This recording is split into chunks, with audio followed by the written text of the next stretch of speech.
gimonego tim manyien onge. Iwinjo ka wakili Mwamu owuoyo e Police Reforms Task Force manobedo chair gi Joan Krigler sama ne wawuok e lweny cha. To kanochopo November of 2009 ne gichiwo ripodgi. To ripodgi ne nigi weche 19 19-point agenda magik mane giwacho ni nonego tim: psychosocial stress management, housing, comprehensive medical cover. Ineno kata medical cover, ndalo mane wan gi NHIF ne wan gi comprehensive medical cover ne obila, comprehensive kabisa.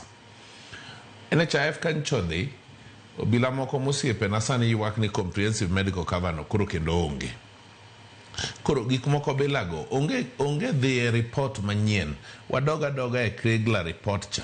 Krigler report nowacho nango wakel civilian oversight. Ma civilian oversight en IPOA.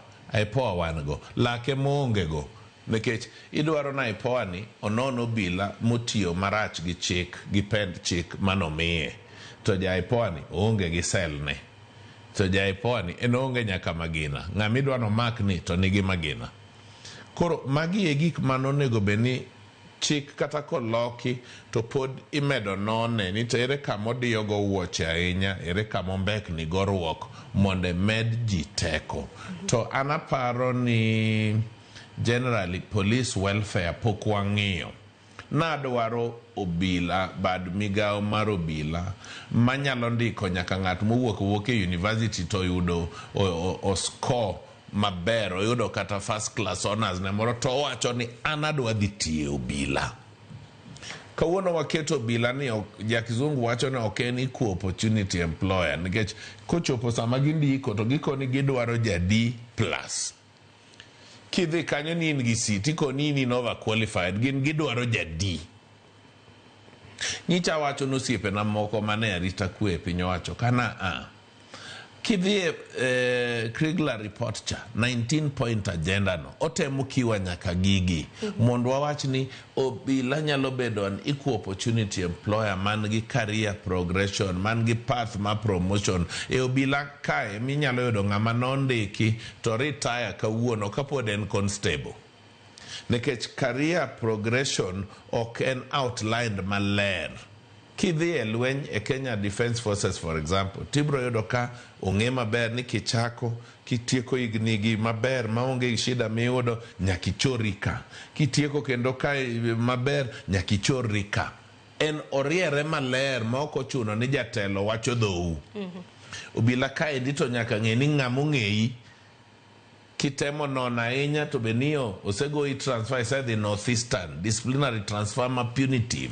Kori dwa tero ng'ato Northeastern for example, dala neto nyatike. Koro eneno Mandera Moyale kucho, wat ne otho nyatike. Transport modwa wuok go Moyale moidh go matoka moduog nyatike, mane osache modhi yude dwecha. Manyiso ni gionge kata mna motivation. Gionge motivation. Kore doga ng'ani sama wang'o yudo magina en owuon gik maramo wiye meke owuon kapok iriwe mag japiny ni meke orome.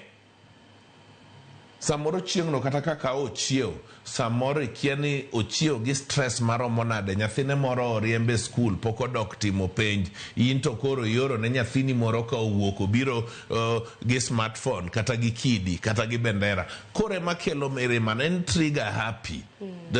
To samoro keche emomiyo wadwaro psychosocial support. Nikech counseling bende gidwaro. Counseling bende gidwaro. Ma emomiyo kadwadwa ni bende wawach niya no bila be ng'ama rach. Obila gi gina nyithiwa wadak kod gi e udi, gino wetewa nyewa kod gi e gwe kochopo sa tiel 12 liel komaki to makina kod gi.